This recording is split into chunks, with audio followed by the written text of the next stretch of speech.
Hi everyone, it's Jeff here from Avada. Welcome back to the channel. Today we're looking at how to use the Avada Privacy and Consent element. By the end of this video, you'll understand when and how you can use the Privacy and Consent element, allowing your visitors to select which embeds and cookies they will allow by default. If you find this helpful, don't forget to like and subscribe, and click the bell icon to stay up to date with all new Avada videos. Alright, let's jump in. The privacy element was renamed to the privacy and consent element with Avada 7.15.3 and has been revamped with some great new features. This element is an optional part of Avada's full privacy toolkit. For more info on the full range of privacy options in Avada and how the element interacts with the global options, please see the privacy and consent in Avada video, linked below. Okay, to start, for the privacy and consent element to show in your list of elements, you first need to have turned on the Privacy Consent option, found in the Global Options under the Privacy and Consent tab. If you turn this on, save your options, and refresh the page, then the element will be available to use. As mentioned, the Privacy and Consent element works in conjunction with your Privacy and Consent Global Options to display a list of necessary, functional, statistical, or marketing cookies being used on your site. In the previous video, Privacy and Consent in Avada, we configured the Privacy and Consent Global Options and the Privacy and Consent toolbar. But you might also want your privacy settings in other places, such as your privacy policy page or in an off canvas. Enter the Privacy and Consent element. WordPress provides a draft privacy policy page, so I'll use that to demonstrate.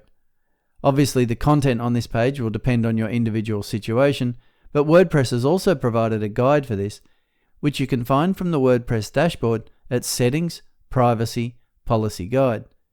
Active plugins also add their own draft sections in here to assist you in understanding how these plugins collect data. Of course, if you are unsure about your requirements in this area, please consult a lawyer. I've just edited the privacy policy page, and I will add the element directly under this privacy and consent title.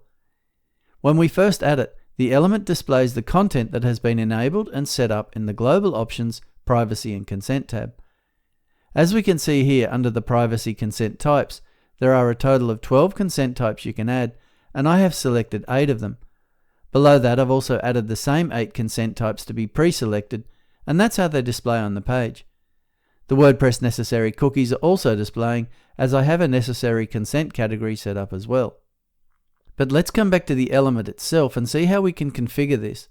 A lot of the options here are on default, and so the choices you have made in your global options will also affect how this looks. The first option is privacy text. Here you can add whatever text you wish to explain to your users about how you deal with third-party embeds and cookies on your website. For this example, I'll just add a short sentence explaining the choices here. Following this are some new options for the element added in Avada 7.15.3 and 7.15.4. The first of these is cookie grouping layout. You can have a flat list like this, which is the default, or you can have them grouped. If you select this, the cookies are grouped under headings, and you get a whole lot more options to control that grouping.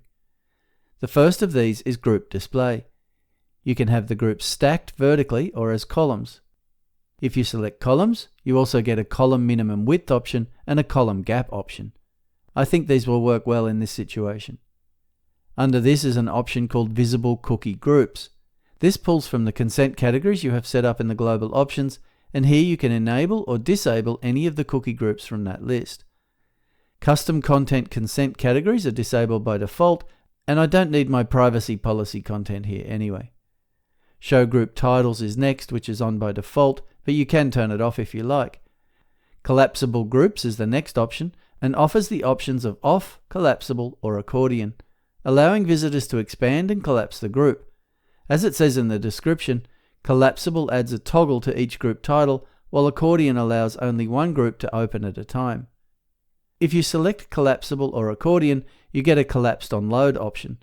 But for this example, I think I will leave this off. Then there is an option for a group master toggle. This enables you to display a master checkbox next to each group title to enable or disable all items in the group at once, with the necessary group being excluded. This can be very handy for a compact cookies notice. I'll leave it on the default here, which is currently no, but it's very useful when displaying your cookie notices in an off canvas. Make sure to watch that video to see just how flexible your privacy and consent implementation can be. The next option is Group Title HTML Tag. For my page structure here, the group title should really be H3s. After this is an option called Consent Item Style, which allows you to choose between standard checkboxes or slide toggles for both the consent items and master toggles. Show Group Description is the next option, and as the description notes, this option controls whether to display the category description set in the consent categories area of the privacy and consent global options for each cookie group. This only applies to the group layout. I might just turn that on, as I do have group descriptions in my consent categories. Then comes the form field layout. Here you can choose from stacked or floated. You won't see much difference with the group layout, but if I set it to floated and then change back to a flat list, you can see the necessary cookies are floated in line as they are short enough. I'll just set this back to grouped.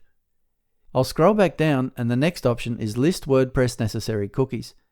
This is on default, which in this case is yes, but you could override that here by setting this to off.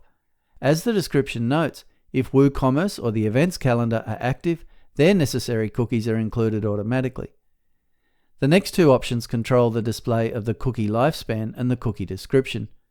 Both have been set on in the global options, and so the element displays them as well, but you can also turn them off here if you wanted a more simple consent area.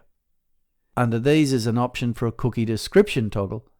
This option allows you to add a toggle button next to each consent item to expand or collapse its description. Again, I'll leave this on default here, which in this case is no. Then there are a few options controlling the buttons at the bottom of the consent area. By default, the Show Update button is on, and under this there is the Update button text option. Then there are options for a Show Accept All button and a Show Reject All button. If we turn these on, we can also override the text for the buttons. Under this is a Save Action option with the choices of Reload Page or Ajax. As the description says, Reload Page submits the form and reloads to re-render consent-gated content, whereas Ajax saves client-side, replaces visible placeholders immediately, and fires an event. This is useful when the element is inside and off canvas. So here I will just leave this on Reload Page. And then finally we come to the usual element visibility option, which allows you to show or hide the element on various screen sizes, and the CSS class and CSS ID fields for further customization with CSS.